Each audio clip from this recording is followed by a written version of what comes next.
Welcome, everybody, and welcome to day two. If we can have our panelists share their video, that would be great. Welcome to day two of the Smart Building Exchange Conference. We're honored to be one of the kickoff sessions here today on day two.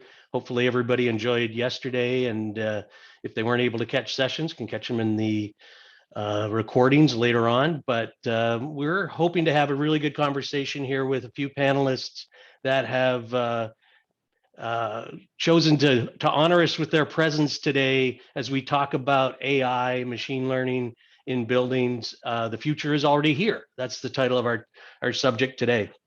So we have 75 minutes set aside to share with the any of the participants, any of the people watching, where we think the world of AI, machine learning, and the smart building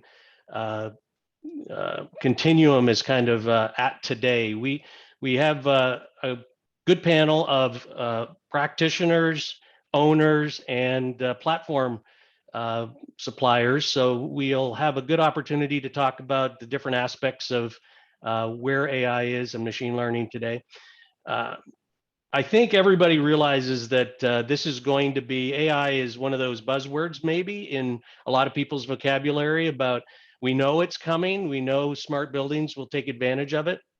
I was, when I got up today, I actually was awake for less than a minute when I realized that AI was influencing my life. I had Alexa, I said, good morning. She recognized that as, hey, she needs to tell me what the weather is. The weather report I got was probably derived from an AI model.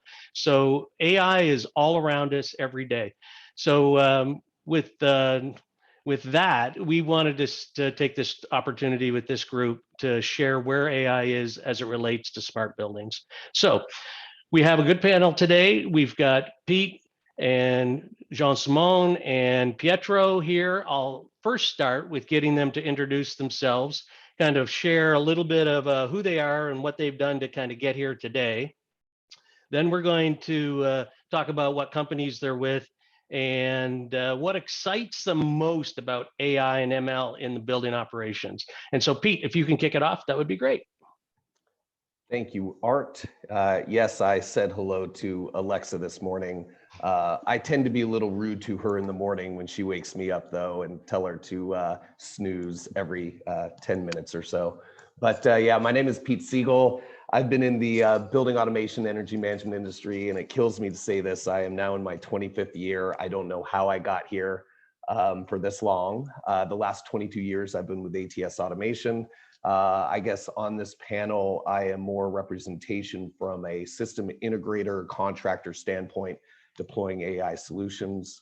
Do you want me to talk about ATS now, or what are we doing? Yeah, please, sure. Yeah. So ATS, we are, in essence, we are kind of that traditional building automation, energy management contractor and service provider, but we do have a focus on smart building technologies.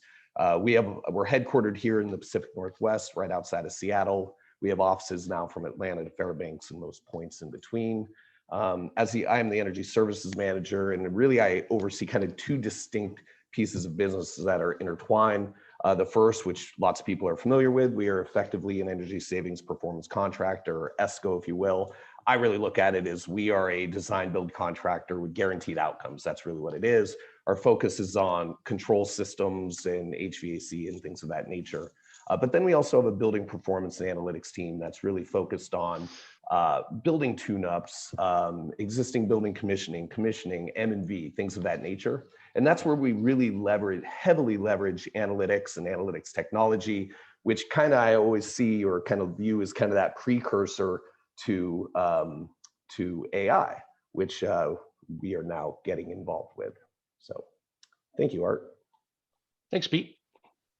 Welcome. Jean-Simon, why don't you hit us next?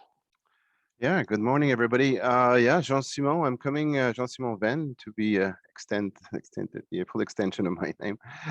Coming from the energy retrofit world, this energy contract, performance contract, where you make a large CapEx investment, do the energy retrofit of the building, and then you take your share of the saving for numerous years, depending what type of building you're doing the retrofit for. And that kind of lead me to the foundation of BrainBox, really based on the frustration, and that frustration is all around. You do these contracts, no matter the quality of the team that conducted these projects, and then the quantity of money that you invested in that building. When you leave the building, you leave the building, and you inevitably come to the conclusion that you have to do continuous commissioning if you want to maintain the desired setting at the optimal point. And that continuous commissioning is fairly expensive to offer. Few customers are willing to pay for it, and you just don't have enough buddies with the proper knowledge to offer it on a very large base of customer. So that kind of lead to the frustration of, okay, if we want to offer continuous commissioning at a very low price to the entire building stack on the planet, how do you do it? Besides just asking the university to crank out more engineer, really, how do you do it? And that was a frustration that led to the creation of BrainBox. My current role at BrainBox, CTO, one of the founders, so I have the joy to work with AI on a daily basis. Sometimes the AI is not listening, so we have to do some discipline. So it's really similar than the school years. And the reason I'm quite excited about playing with these technology is the potential benefit that it brings to the table. So not only it could scale very rapidly on a massive scale, but it brings a lot of value, and not only about saving dollar for the customer, but also, you know, at the same time that it's saving dollar, it's also cutting down the emission significantly. And it's also augmenting the lifespan of equipment because it's operating the equipment in a smoother fashion. So you kind of get the multi-objective optimization, and we're going to talk about that later on during this panel. I have a question, Art. I know I'm not the moderator, but my one question to Jean-Simon is, are you going to explain what's in your background as part of this presentation today? No, legal told me that I could show it, but I cannot explain it. So I have to follow that line very tightly. All right. I'm sure people are going to be recording this and trying to figure it out. So that'll be good. Great. Thanks, Jean-Simon. And Pietro. Jean-Simon, it's okay. It doesn't look like anything proprietary that we could understand here. Hi, everyone. Thanks, Art, for a seat in this panel. This is a good opportunity to talk about AI. My name is Pietro De Bottis. I lead the operations technology strategy and team at Cadillac Fairview. We're a global commercial real estate investor, owner, and operator with about $36 billion in assets across the globe. We're headquartered in Canada, in Toronto. As a senior manager of public technology, I look after all the aspects of planning, designing, delivering, sustaining change management of our prop tech and smart building technologies across a Canadian asset of about 70 high-end office and retail landmark properties here.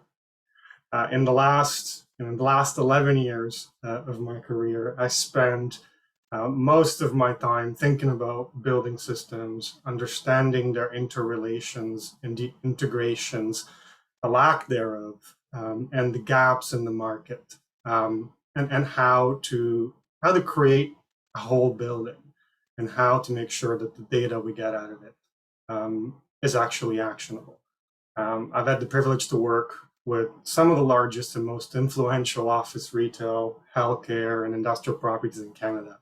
And so this conversation about AI is sort of second nature after seeing the evolution of the market, particularly in the built environment. So it's very near and dear to my heart. It's been very exciting for me. The one thing that's been very exciting to see on the ground is the journey that property operators have gone through to leverage AI and actually augment their day-to-day operations in our assets. And we'll talk about it throughout this conversation particularly with building automation systems and HVAC. But that's been, that's going to be my hat for today, is going to be the lens of a property operator and manager. Great, thanks, Pietro. And I'm Art Smith, and I came to be here today through 18 years with the train company. And I was a sales engineer, various management roles, and then decided I was going to do something different with the second half of my career. And I'm halfway through that. I'd hate to say it like Pete. I think I've had 33 years now in the industry. And for the last 5 or 6 years, oh, sorry about that. I should silence my phone. For the last 6 years, I've been with a company called DB Engineering, and DB Engineering was a mechanical engineering technology company. Started as mechanical engineering primarily with large Fortune 50 clients. It's kind of an amazing opportunity. The main thrust for me to get involved with DB Engineering was because of the data analytics aspect of what they got involved with the Microsoft Energy Smart Building program that started about 10 years ago. And I had kind of got bit by the data bug probably 2010 or so, when cloud computing became really a possibility that the normal companies could start to do some amazing things with data. And from my perspective, I've now spent about 10 years in data-driven optimization around building performance, and we're actually expanding into beyond just building, just any processes and data acquisition, analytics, and optimization strategies, visualization. It's just such a powerful medium. And in my 33-year career, it's the most exciting time, I can say. Every day is more exciting than the next because of where technology is taking us. So I'm really excited about AI and ML. I'm seeing it with clients that I work with on a day-to-day basis. We're embedding more and more AI-driven decision making. And I think what's happened is data has become so ubiquitous. We have so much. There is no way to do this without AI. And as DB Engineering, we help our clients with the challenges that they face based on sustainability and digital transformation. And we believe that the only way to get our buildings to meet the sustainability targets that are being laid out is really through technology and digital transformation, and AI is kind of a cornerstone of that. So I'm really excited to be here, happy to moderate, and happy to talk with these gentlemen who are likewise fascinated and excited about what the future is. So with that, I want to ask the question of, what is Hey Art, I hate to I hate to interrupt, but I didn't get to say what excites me about AI. Yeah, and I that's right. that. Okay, yeah. So Pete, take it on. Yeah, sorry about that. I should have probably said in my introduction. What excites me so much, really, and I'm probably parroting a lot of what you and Jean-Simon and Pietro are saying, but I'm taking a slightly different approach to it, because as someone who is kind of a little bit more boots on the ground, just slightly in a different perspective. But the potential is enormous. I spend an inordinate amount of my time writing sequence of operations, reviewing high performance sequence of operations. By the way, ASHRAE Guideline 36 is 2021 has been released. In a weird way, I get excited about things like that. But I spend so much time on these high performance sequence, reviewing them, helping people write them, and then commissioning them and trying to make sure that they perform. And there's some really great things happening in that. However, what AI can bring to this is saving us so much time. Instead of us trying to write these rule-based sequences of how to best operate a building with as best we can do with our programming capabilities, what AI is simply going to do is say, you know what, and this is my vision, and I don't know if it's 1 year out, maybe it's 5 years, maybe it's 10 or 25. We tend to work in an industry that's relatively risk adverse. However, at some point in time, that whole part of my work is going to disappear. Because what I envision and what excites me is we're simply going to give building parameters. Every zone is going to say, you know what, we want it to operate between this time and this time. We want this to be the temperature, humidity, ventilation parameters. AI, you figure out the best way to make that happen. And they're going to be able to do it better than we can program, they being the ubiquitous AI. And it's going to make buildings perform so much better. And so what that means is we are challenged across the industry with finding good people and creating more engineers. AI is going to help solve those issues if we're going to meet our carbon emission goals of the future. So that's what really excites me, is the ability to make our lives actually easier in some respects. Thanks, Pete. That's great, and thank you for bringing that back in, because you did miss the opportunity the first time through. So appreciate that.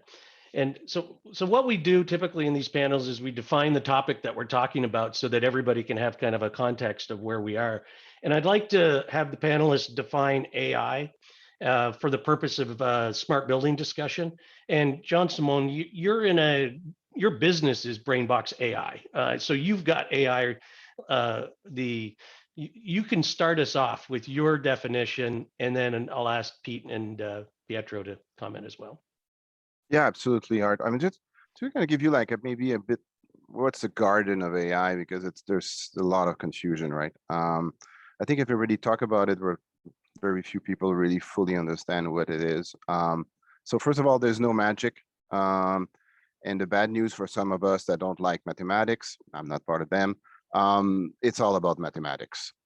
It's just pure mathematic formula, and there's really no magic about it. And it's not like in the movie in Hollywood. So sorry to burst that bubble. So when you look at what is AI, it's a very vast pool. And as you start to do linear regression in high school, you're doing AI, because the AI is the global definition is you're taking data and you're manipulating that data to draw a conclusion. And the conclusion is the output. So linear regression is AI. So we're all doing AI. We've all been doing AI for quite a long time, because we're playing with these mathematic formula, right? Somewhere, in some different fashion, but we're doing that. Part of that big pool, there's a smaller pool called machine learning, and machine learning is AI, but it's AI that mathematic formula that learn from the more data you throw at them, the more they learn and they change their conclusion or their output. So they basically learn from the exposure that you give them to. So the more data you throw at them, the more they're going to become either accurate or they're going to draw a new conclusion. And part of that machine learning, there is another subset, which is called the deep learning. And that's the new stuff. So that's the stuff in the last 8 years, which is kind of making AI becoming so much the talk of the town in so many industries. It's that deep learning. And the reason why is because that deep learning, these are neural networks. So we're still a mathematical formula, sorry to bring that back up, but they're representing a neural network, which is mimicking what we have in our brain. So the way we learn is through these neural network in our brain, and we kind of discover very early on in our life that if you touch a fire, you're going to burn yourself. It hurt. Don't do that again. And of course, we remember that because it's part of now ingrained into our neural network. So we don't do it again. And if you do it again, well, Darwin law might take care of you, and you might not survive your own life. So it's that learning, which is exactly the same happening with these neural networks. So when we play with these neural networks, the more exposure we get to that, the more the neural network is learning and characterizing the behavior of whatever he's studying. So it's very narrow, right? We don't ask a neural network to know how to do a coffee and to drive a car. A neural network will know how to drive a car, period. Actually, in an autonomous car, there's over 20 neural network working in parallel. So it's not one, because there's one that is studying that squirrel.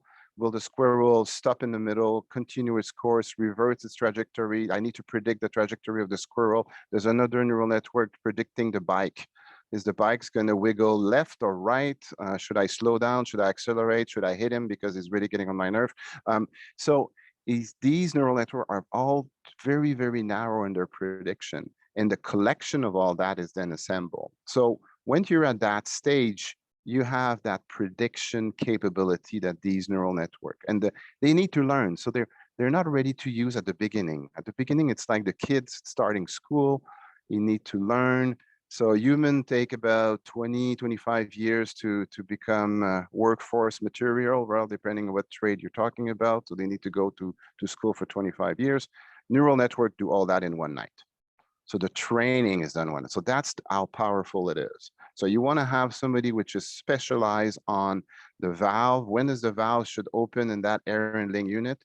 I'm going to get you a neural network fully trained tomorrow morning if I have the data. And that is one of the big caveats, and we'll come back to it. So once you have all that, you have like a super tool giving you predictions. So in terms of analytics, you're covered inside out. Now, if you want to do autonomous AI, which is something different, you need to combine that deep learning with these robots, which is basically algorithm which know how to operate a fan, that know how to operate a damper, that know how to operate a chiller, and you combine the deep learning neural network capability with these robots, and then you basically allow the robot to operate instead of you, the human, or instead of the existing programmation or control sequence, which is already there. And then when you reach that point, you reach autonomous AI. And we see that with the autonomous car. The semi-trailer is actually more advanced than the autonomous car. So we're going to see these semi-trailer on the highway much sooner than we're going to see this autonomous car. But I mean, think of Starbucks. I mean, now Starbucks in some of the location, they're predicting the next customer that's going to come in, what he will be ordering or she will be ordering, because they could start preparing in advance. And that's the heart of the prediction and basically making it to work. So I'm going to stop here, but basically that's kind of the garden of what can you do with these mathematical tools. So Pietro, do you have anything to add? I have something to add, but or take away. Maybe it's the things that AI isn't is a good thing to think about. I'll use it more from a comparison to maybe analytics, because I feel as I talk to customers, clients, consultants, that's where some confusion lies. Because I feel like, as I said before, analytics was kind of this precursor, because it started with collecting mass amounts of disparate data. And I think actually last year, the same conference, I was on a panel that discussed analytics. And I said this last year probably as well. And anyone who's ever seen me talk about analytics, I always talk about the number one question I get about analytics is, what's the ROI? And I always give the same answer. The ROI is absolutely zero if you don't plan on taking, action on the findings. And that's kind of the jumping off point where I talk about some of the differences between autonomous AI and analytics. Analytics may uncover, excessive energy use in a building based on a machine learning model.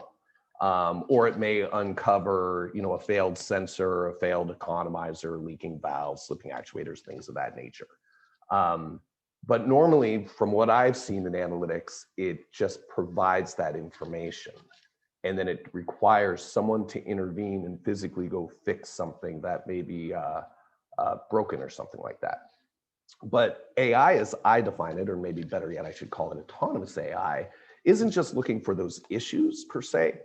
AI is looking to make, these command decisions based on, and this is the extent of my AI knowledge, and I learned it from Jean-Simon. So please tell me if I learned this properly.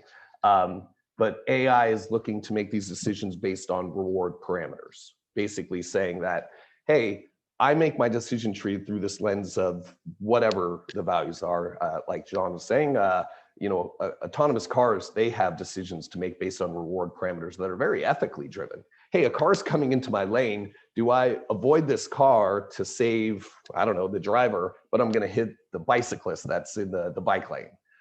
Fortunately, in buildings, I don't think we have those ethical decisions to make. Instead, from an AI standpoint, we give it reward parameters that are much maybe pro-ethical decisions. Like, number one, let's maintain comfort of the building. Number two, let's reduce energy consumption. And maybe number three, let's reduce demand consumption. So it's a little bit less about just finding issues, but it's making decisions based on these reward parameters and actually automatically taking action. So one of the things that's interesting as we've seen AI start getting deployed is normally, and we're going to get a little deeper to this, that maybe a valve, like Jean-Simon mentioned, normally it would be not opening within a certain condition because right now the controls say, I'm fine, don't do anything. Well, AI has so much more information and predictable capabilities, and it'd say, hey, I'm going to open up that valve now because of what the future may bring. So I normally talk about AI with the distinction between analytics, finding issues that someone has to physically intervene to fix potentially, and autonomous AI that's making these decisions, basically overriding the sequence of operation for these reward parameters. Cool. Thanks, Pete. Pietro? So imagine having, a conversation about defining AI across the spectrum of hundreds of building operators, trying to understand what does this do for me? And we can talk mathematics all day long, but at the end of the day, some of the sort of definitions that resonated on an operational perspective are exactly what Pete said. At the end of the day,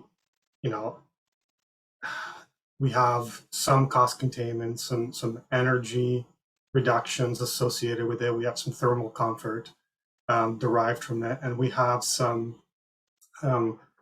reduction in our footprint and an ESG strategy that goes along with it. So those are some of the more practical definitions, but really they're values out of AI. What I like about and the way I describe AI in a daily fashion is every building, every asset that we have has some level of a fixed system, a programmed, a fairly static environment that is rule-based. Even though everything else around that asset, the weather, the seasons, the occupancy varies and it's dynamic, we still have static systems making those decisions when the environment changes. And I think a fixed response is a costly response. And that's where we practically see AI come into play. And I like what Pete said about analytics and AI and how they intertwine. The way I see it, and it's sort of a natural progression from an operator's perspective, is thinking of fault detection and diagnostic systems, FDD systems. To us, those can tell us all that there is right and wrong in a particular system, but no operator is going to want to look at 1,127 notifications every second. So how are we going to be able to process that, sort out what's important from what's not? And FDD is a natural stepping stone for AI. And I think that's a more practical sort of definition and how you get there throughout the journey. Yeah, I'd like to add on to that and kind of tie into Jean-Simon. You said early on in your introduction, you did all this work getting buildings to operate based on your high performance equipment sequences, what have you. But then you leave the building, and then you're dependent on what happens based on the operators, tenants, et cetera. As someone, as I mentioned, who does a lot of time doing commissioning and sequence development, there's nothing more frustrating than you spend literally weeks on end commissioning, programming, et cetera. And with one click of a button, someone overrides maybe a discharge air temperature set point at an air handler or a DSP set point that used to cycle up and down, or a chiller set point. And you may have the most efficient equipment, the most advanced control system, but an operator can take the most efficient piece of equipment and make it run inefficiently. And analytics will say, hey, you got a problem here, you should do something. And in some analytic systems, or maybe feedback commands or something like that. But what I see is the AI, not saying the AI is smarter than humans by any means, that's not what I'm getting at. But the AI, when it looks at its reward decision tree, would make decisions differently. With comfort still being number one in theory for most of these systems. So the challenge being, how do we keep these systems running when they were at their peak performance? When we leave, makes it much easier when you have AI being part of that equation. So that's a good segue into my next thought, which is I'd love to get your opinions on today, right now. What systems are we approaching with AI as a solution? What control strategies are we replacing, augmenting, enhancing? And what other ways do we see AI being used in smart buildings today? Or in the very, very, very near future on the job you're working on next week, not 7 years from now. So tell us where we are. And who wants to take that one first? Why don't I start? Go ahead. Okay. Why don't I start? I start off with the thought here. So, we talked about deep learning. We talked about being able to do this from a cloud-based computing environment. We've got algorithms and processes to make this happen. But at the end of the day, the conversation operationally is always, think of the thousands, if not millions, of points of data that the most expert operator can look at and decipher near real time. It's just simply not possible. So what can you use to leverage near real time, autonomously look at these microtransactions, look at all this data, do these micro adjustments that the operators can't do alone? And that's where I think the value proposition and the nuts and bolts of it really comes down to is the selling point of there are micro adjustments. Today, operationally, AI is not making large systems decisions. It is counting on those small transactions to ensure that they're not lost, and we don't have 35 operators in a building looking at thousands of points of data instead of just an autonomous system. Very Very, very good point, Pietro. And if I could jump in hard, it's the sheer quantity of data point is like mind-boggling, right? So small office tower, like 6,000 point, you go like larger, you reach like 16, 20,000 point, refresh every minute. And your operator is really there on deck in front of his BMS from 7 a.m. to 3:30, 4 p.m., right? And he's taking an hour lunch, right? And sometimes he's having vacation, nobody there during the weekend. So what can we do, right? You throw more people at it. It's the limitation is there. And how many point can that person really compute in parallel? And it's exactly why we should not play chess against the AI, because you're going to lose. Because the AI is looking at every possible combination that we have in front of you regarding what move you're going to make and what move the AI is going to make. And it will find the angle that you don't see because you cannot see all of the options. So it's the same thing in HVAC, and we're talking about thermodynamic here. So these formula are known for now more than 80 years. We know how thermodynamic works. We know this equipment inside out. We know how they operate, and they are not doing anything fancy. They always do the same things, and they have limitations that are known. And the impact of the outside weather is known things. It's fairly complex to mix all together, but it's known things. So the big question is, like, what do you want AI to do in your building? And we're coming down that path of, okay, so we want like multi-objective optimization. And the existing control sequence in the building is really geared usually to maintain temperature and humidity and all of the zone. And it's going to be reactive, right? So it's going to react to change to compensate. So think of that space shuttle, and I like to give an analogy because they usually give a good understanding of how the AI works. So if you deviate from your trajectory when you're in a space shuttle, and you take time to realize that you deviate from your trajectory, you're going to have to do a big thruster push and spend a lot of fuel to go back on trajectory. So that is the reaction mode. When you're doing preemptive control, you know that you're going to start shifting. So you do a very small thrust of a push and spending a very little fuel, and you stay on trajectory because you knew there was something that's about to happen that will push you out of trajectory. So this is exactly the same thing that the AI is doing in the building. Now the big question is, okay, we want to optimize. What do we want to optimize? We want to maintain the temperature, the humidity, do it at the lowest possible cost, and at the same time, reduce cycling if possible.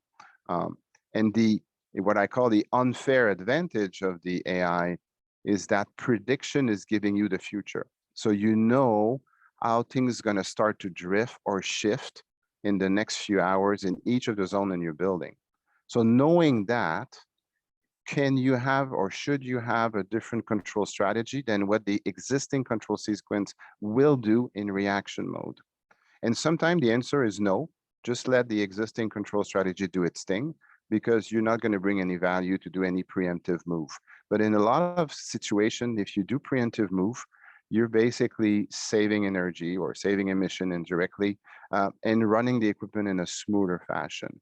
And that unfair advantage of knowing what will be happening. So you know that in 32 minutes, it's going to be too hot by 2 degrees in that conference room. You know that at 99.5% certainty. So knowing the future is giving you that unfair advantage. And this is how you could come with an optimal control, which is beating the existing control sequence, which doesn't know the future. It just get hit by it and it's reacting to it. And I noticed a question came in, or yeah, it was in the Q&A, just came in from Phoebe Warren. And Phoebe, I'm going to try to get us between 10 and 10:10 in a place where we can answer those questions. So I'm going to move to Pete now real quick to say, Pete, what systems are we applying?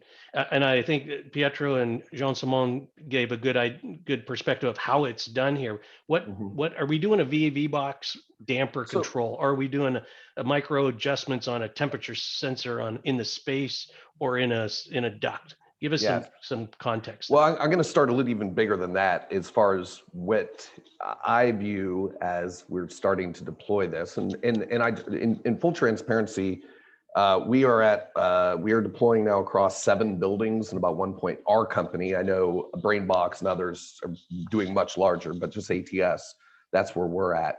And when we look at buildings, like I'm starting with what types of buildings we're looking at, with what types of systems, and I'm going to work my way down. So what we look at, first of all, we want buildings of a certain size. So Pietro and even Jean-Simon hit on it. These are all micro adjustments within the system. We're not making major changes to the building and how it operates. We're working within the parameters of the building, within the set points, within the schedules, within the temperature ranges of your DAT reset or DSP reset. We're just trying to find better ways to make that control with that unfair advantage that Jean-Simon has mentioned, as far as, hey, we know what the future is. Why heat now? We're going to be cooling in an hour from now or 2 hours from now as that sun comes up and hits that, I don't know, eastern side of the building or something like that. So what we're looking for, first of all, is buildings that are, a little bit larger. We're not looking for that 10,000 square foot building. We're right now the future is going to change, but right now we're looking at like 50,000 square foot and bigger. We're looking at buildings that have control systems already built in. I heard Jean-Simon say this, a couple of weeks back. The building system has a total unfair advantage over the self-driving cars. And the reason why is self-driving cars need to add all those costs for all those sensors to get all this data so they can perform better. Buildings have had these sensors in place. I don't know, when I started in the industry, we were working our way out of the pneumatics and DDC was just kind of expected. So going back 20 plus years, we've started bringing this data in that's important for AI technology to learn and have that autonomous AI control. So what I'm looking at is buildings that are a little bit larger, buildings that have building automation systems already in place. Ideally, those building automation systems are open protocol, non-proprietary, so it's easier to collect and gather that data. The other thing I'm looking for is buildings that have a lot of typical equipment. VAV boxes, heat pumps, things that are very similar just because it makes it easier to deploy when we know, okay, we have 500 VAV boxes that all have pretty much the same sequence of operations, typical systems, things of that nature. And then the types of things that we're seeing, the sequences being overridden, kind of going down to the building level is optimum start stop. Let's start there, kind of a big picture. Pretty much every DDC system out there has optimum start or end of day coast or something like that. The black box magic behind it is more black box and less magic, I would say. And they don't perform, I would say, perfectly. Some perform okay. What I tend to see is most of them tend to go to their maximum advance time. So really it's optimum start or your building schedule plus whatever your maximum advance time is, and that's how it always runs. So it's that optimum start or end of day coast saying, hey, people are leaving the building. Let's, based on what we see the predicted next hour, let's cut off cooling or heating or something like that and let it float a little bit. Going back to those micro adjustments, we're seeing at the zone level decisions made on heating and cooling. Either heat now because it's cheaper to heat now than 2 hours from now. This kind of goes into maybe a grid interactive discussion that we may have later on. Or it may make the decision that, hey, if I don't heat now or not to heat now because it's going to heat up naturally for something else. So we're seeing it happen at that level. We're seeing it maybe the best set point for discharge air temperature, duct static pressure, chilled water plant resets, things of that nature. All things that we attempt to do within high performance sequence of operations, but high performance sequence of operations are looking at those static conditions. Yes, we'll do resets based on what's demand based, what's happening in the zone, what's happening outside air temperature. But I have not seen any traditional standard, or if you look through guideline 36 right now, ASHRAE's high performance sequence standard, there's nothing that says, hey, look at the weather prediction 4 hours from now and make decisions right now what's going to happen 4 hours from now. And that goes back to the unfair advantage that AI has. So I think I answered your question in a roundabout way. If I could add, Hart, I mean, it's we're putting limits, right? For the safety reason, we're telling you're not allowed to, you only operate on these points, and you're not allowed to go out of these range. And we're putting a lot of safety now because they're actually more safety than Algo are trying to optimize right now, because we want to make sure that the AI will not try something that might create problem, right? So by putting all of these safeties in place, which is reducing a lot of sandbox or what the AI could or could not do, is we're limiting a lot the scope. But that's okay because we want to make sure that it's safe and it's not creating problem. Cool. And I think to summarize, we're seeing AI implementation not just on control parameters. I'm seeing with clients AI applied to energy meter data for predictive peaking in the following day. and I think this kind of leads in a little bit to the grid interactive efficient building story, because we're able to predict using weather forecasting a peaking event the following day and automate a demand shed event. And that's happening because we have long-term, short-term modeling that is able to do a prediction and look forward and make that decision. And again, this is all decisions that are being made by looking at huge amounts of data, not what a human can do. And I think, so we're seeing it from a control perspective. I see replacing PID loops with a true AI predictive control mode. And I do see predictive energy, predictive situations that we're able to see. And we're seeing that today. That's being deployed on applications that I'm working on today. So I just wanted to clarify there. I guess moving along, what does a building operator need to know in order to apply AI? And I'm going to hit on this. I think Phoebe's question in the chat is a little bit about, hey, what's the black box doing? What can you see? What's happening? And I want to hit the idea of how much does an operator need to be a data scientist to become good at applying AI in their building? And I think I know the answer, but I'm going to throw it out there. Who wants to go first? Oh, you guys. I'll take a stab. Okay, make it like a 2-minute answer, Pete. Yeah. I'll be quick about it. So in our pilot program, one of the things we realized pretty quickly was that very thing. How does an operator, he was saying, hey, what's going on? Is the AI making this decision? Why aren't my compressors running right now? So the first and foremost, the most important thing the operator needs to know is what the AI is controlling. Because in that particular case, the compressors weren't running not because the AI didn't tell them to run, it was because of a separate issue. So being able to distinguish, knowing, hey, AI is going to take over control of X, Y, and Z point and A, B, and C pieces of equipment. So that's first and foremost. So they don't go, all right, it's the AI's fault. So they know where to I guess, if there's an issue. And then, so that's first and foremost. Secondly, I believe the building operator has to trust the system.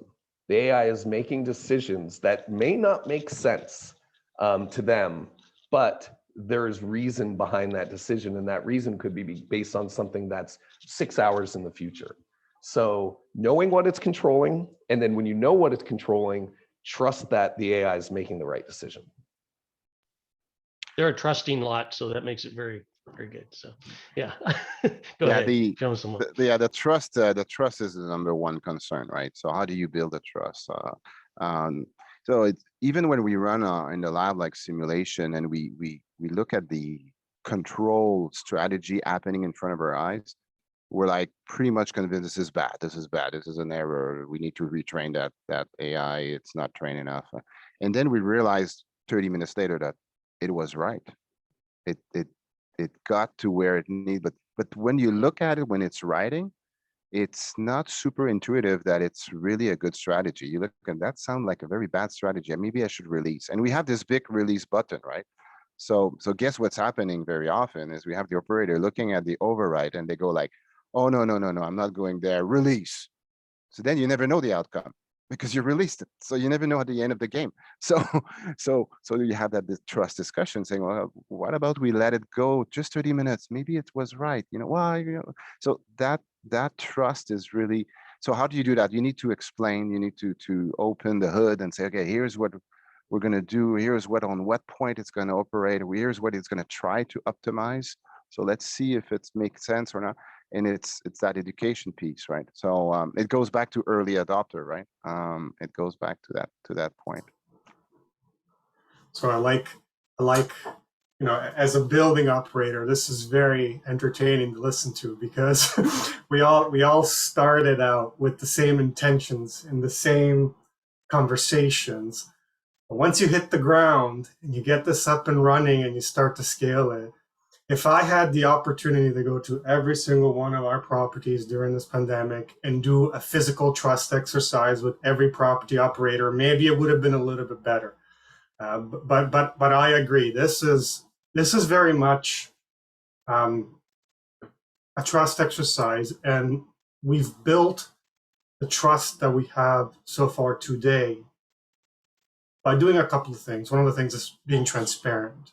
The black box does not help in that transparency.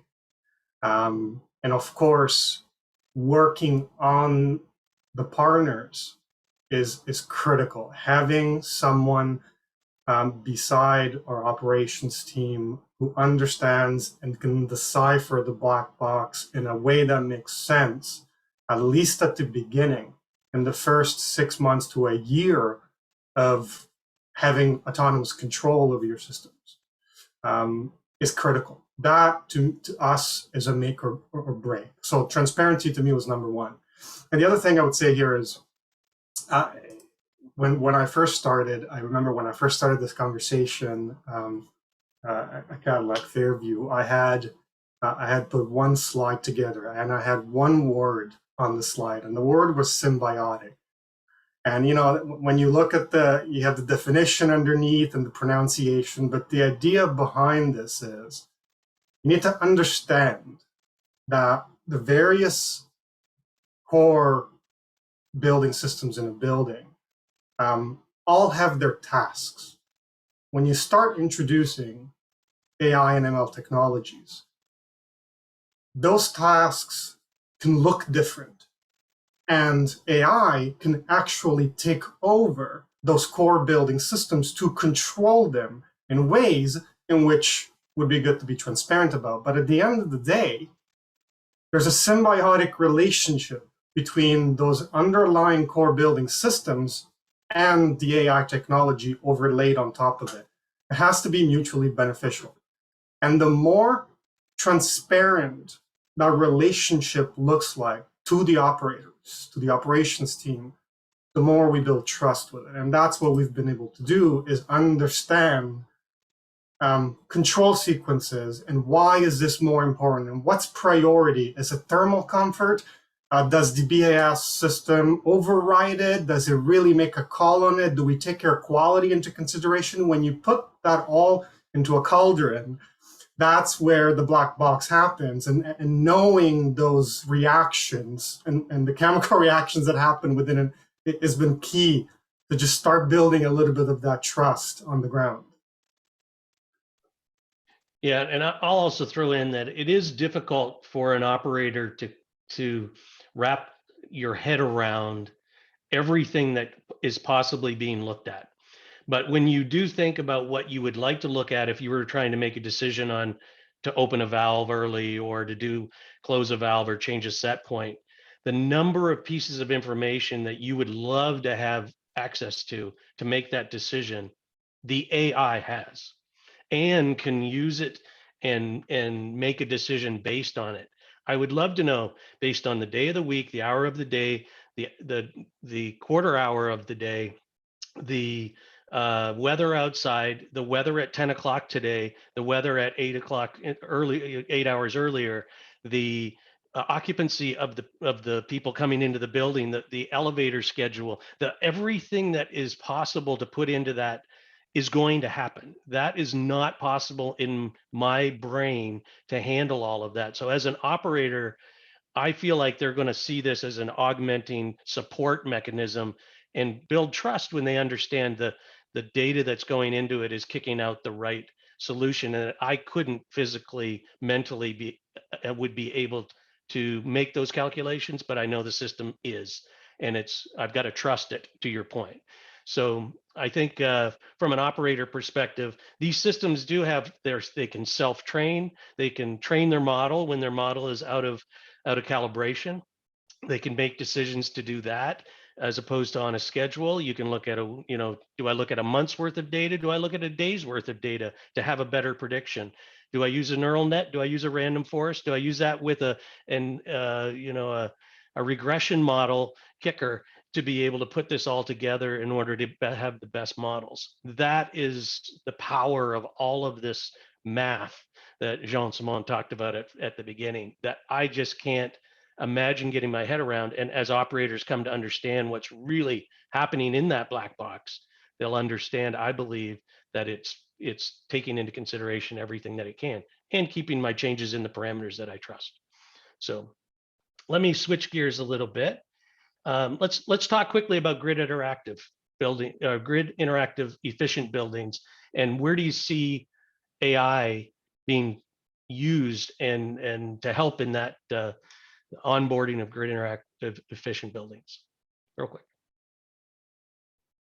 Real quick, the way we see things evolving is, okay, let's imagine that downtown Seattle, you have like 20 building with their AI agent doing the optimization of the HVAC.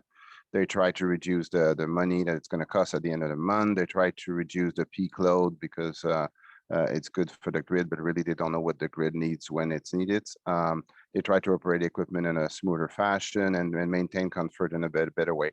But right now, these agents don't know that there is other building around them. They don't know there's other AI agent around them. They think they're unique in the world. So what happens if you start to mesh them? So you connect these AI agents together, these 20 AI agents downtown Seattle, and they start to exchange information with no particular goal. And then on top, you receive a wish coming from the grid of what would be the ideal behavior of these 20 buildings together as a kind of a school of building, like a school of fish. And then these buildings will try to consider what the wish is and try to do each of them their part, but collectively meeting the wish of the grid. And some building might contribute more than others, and that keep fluctuating full time, right? All the time. So that I think that's a vision where things are going. So kind of modulating the demand based on the constraint happening at the grid, either at the distribution level or at the production level. And that fluctuates during the time of day, of course, depending on what's going on the grid. So I think that's where things are going. We start to see that at the residential level when you look at the platform of Tesla and the way they're moving with their solar panel and their battery wall and their car that could go bi-directional, so they could discharge the car to feed electricity to the house. But they have this platform now where they basically modulate all that at the right time. So I think they're moving in that direction. So you could tell that they're kind of a reverse takeover of the grid operation, right, at the residential level. So, but what about the commercial building?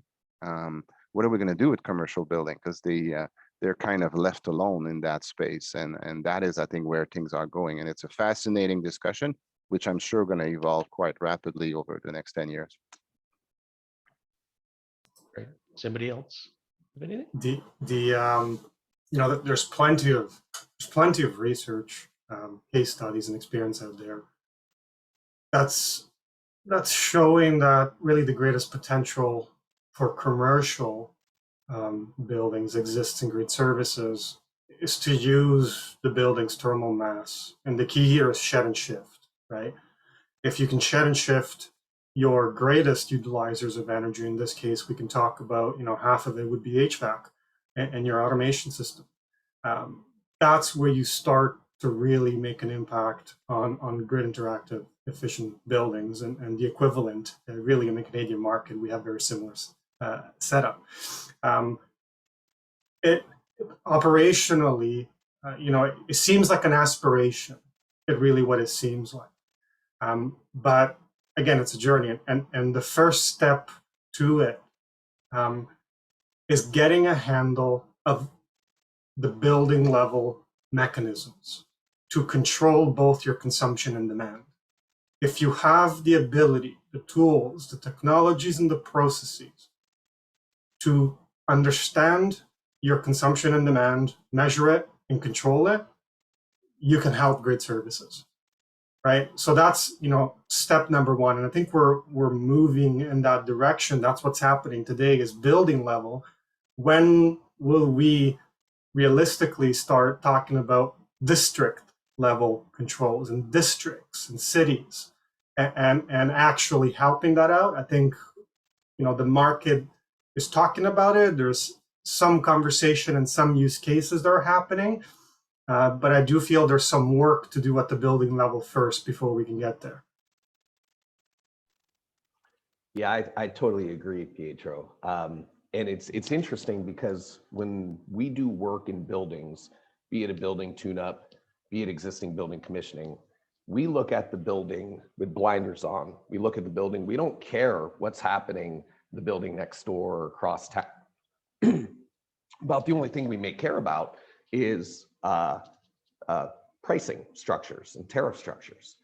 When is the electricity cheapest? When do demand charges go into place? Things of that nature. But when you have the ability to expand that view, maybe we ship things and we operate the buildings differently. But right now, we don't have that technology in place. I don't have the ability to see what's happening next door, especially if it's a, you know, different property, different owner, things of that nature. But yeah, we do everything with blinders on right now in buildings for that particular building, not looking at the bigger picture of the grid. And it's interesting, you know, we've been doing demand shedding, load curtailment, as long as I've been in this industry, but it's always been done with the most rudimentary of factors. It's been basically, you know, you hit a certain peak, what's happening right now. So don't let the second stage of heat come on. Curtail the lights so we're at 50% lighting. We've been doing it at a large manufacturer here in the Pacific Northwest for, you know, since the early 90s. It's been one kind of button. The utility says, hey, we want you to curtail tomorrow by this time. And so they push a button and then all these things get brought down. Not very smart way to do it as far as advanced, but it works. But again, it doesn't look at what's happening next door because the technology wasn't there. Yeah, I was in a session, I was watching a session yesterday. It might have been Cara from Rocky Mountain Institute, RMI, that shared a visual of the carbon production in the grid relative to the time of day.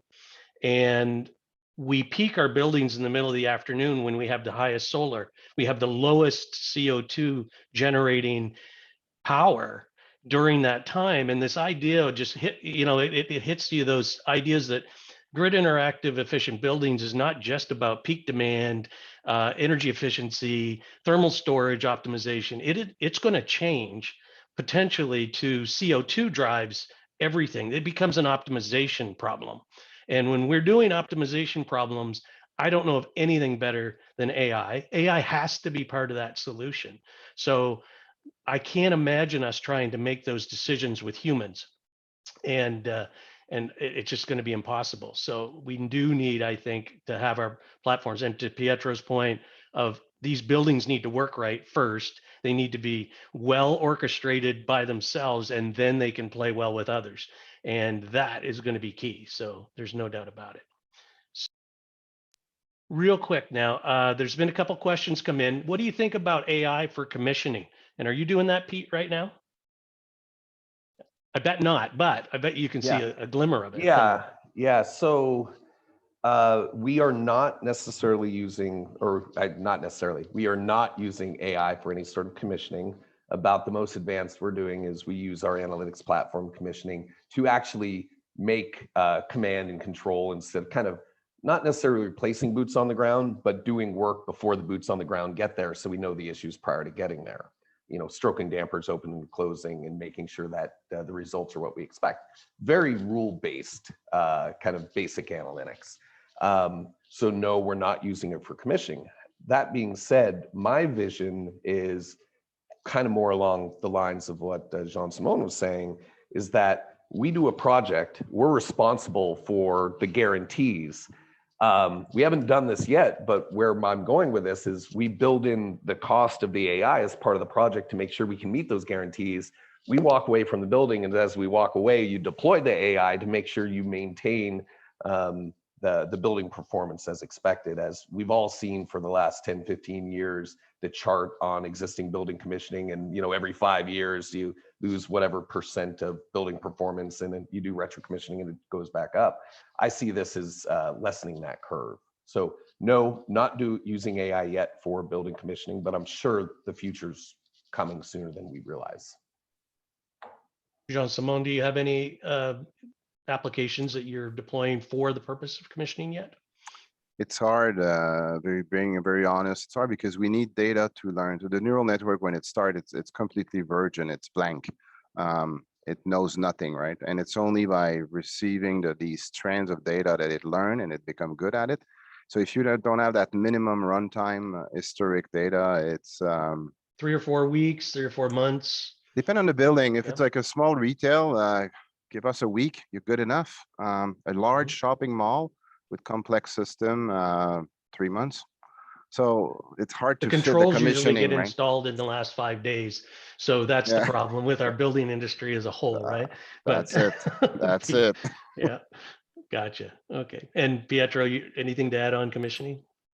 What I like about that question is actually, and Pete alluded to it, is the fact that this idea of retro commissioning in some way, shape, or form is morphing into continuous commissioning, where that curve does no longer hit hard at year 5, where you continuously keep it up and predictably understand what's failing and what's not working well. So my dialogue around commissioning is generally, if we can continuously do so with AI, that's where I see the future of that technology being part of the commissioning portion. On a brand new asset commissioning, I haven't seen that happen yet. What I have seen happen, and some of the use cases I've noticed, is testing hypotheses of different sequence of operations, where sometimes that might take you months to do. You could do it in days with AI. So there's been, testing of different ways of controlling. That could be an interesting application of it. But straight out of the gate for, new systems or new developments or major capital upgrades, I have not seen that. Okay. I want to ask actually Jean-Simon a question regarding tying commissioning and AI together. If you deploy AI over a system, that may not be operating at peak performance. Let's say a damper's not fully stroking or a valve isn't working properly. How does the AI react to that system that isn't operating properly to begin with, if you didn't do the commissioning ahead of time? If you allow it to operate it, it will try it out. It will go and push it and try to do what it wants. And that's where we put the safety. We say you're allowed to do this up to, and we basically block, right? Because the safeties are so important. So, but if you enlarge the safety, I'm going to give you the example of the deadband. So right now in most of the building, we say you're not allowed to play with the deadband, period. End of the discussion. If we let the house say you're allowed to play with the deadband, we're going to put a limit, right? But then probably the AI was going to start to play with that deadband because it's trying to, remember, it's learning. So it's trying to reach its objective with the limit you put in. So the larger the limit, the more thing it's going to try out. And sometimes it's scary, right? So sometimes you go like, wow, that was a bold move. So it is what it is. It's learning, and it's trying to find the best control sequence that it should apply. Want to switch gears real quick to how much does this cost? And how do we know if we're getting our money's worth? So I'd like to take that first, simply as someone who, I get hit up with technology all the time from companies. And it's amazing in the last 10 years, how many people, organizations that were built or came from the technology sector, the Googles, the Amazons, the Microsoft, et cetera, and are moving into our building sector. And there's two main challenges that I see when that happens. Number one, they are incredibly smart, brilliant people, but they don't understand facilities and don't have the mechanical engineering background. So there's the one. And the second is they're used to the pricing structures that are built around that technology sector that don't necessarily apply to the building world very well. And so the one thing that really interests when I started reviewing different systems, and the ones that we work with in BrainBox, is our ultimate goal is it should pay for itself. That's the goal. This should be net positive in year one and continuous to pay for itself the entire time it's deployed. That's the goal. And then if maybe it's more challenging to reach that goal because the building's already operating really well, energy prices are low, et cetera, where are the other values that are added onto that? And that's where I think where AI is going to continue to morph into not just that command control or automated AI, but also identifying other factors within the building as well, be it AI type fault detection. So real quick, Jean-Simon, I don't want you to answer this because this is your business. Pietro, how much should it cost to put in HVAC AI, for example? There's three, every time we look at costs, there's three things. Not all assets are going to benefit the same way. Not all of them are going to have the same equipment to benefit the same way. And your geographic and your bylaws and your energy rates and peak, that's all going to be part of that conversation. But I do agree fundamentally with Pete. The idea here is to have a relationship, to have an understanding on that fee model, that there's got to be a win-win, right? There's going to be some operational costs. There's going to be some capital costs associated with it. How you make it work as a fee model is key. I've seen many of them. The ones that I like the most have been, generally speaking, cash flow positive models where, there is a net positive shared savings model, but there's lots to work out. And I think the industry is shifting. There isn't really one that I've been presented with from all of our technology partners. Everyone shapes it a little bit differently. But in general, if I were to quantify on a commercial building level, it's always that percentile of square footage, right? How much of that square foot can you take out and spend on your net operating income? And you have to make that work. And in some buildings, it will work really well. And it's a no-brainer. And in some, because of the underlying technologies and systems you have, it just doesn't make any sense. And Jean-Simon, you're welcome to answer that question too. Okay, gotcha. And I think well, we have one question, which is there are several platforms of building automation systems, automated logic, IntelliWeb, and as an operator, how do we keep up on all these new technologies? And that's why I'm here was the question. I think that's why you're here. This is changing, and AI, I believe, is changing by the month. It is that significant, the things that we're seeing happen, and AI will continue to do that.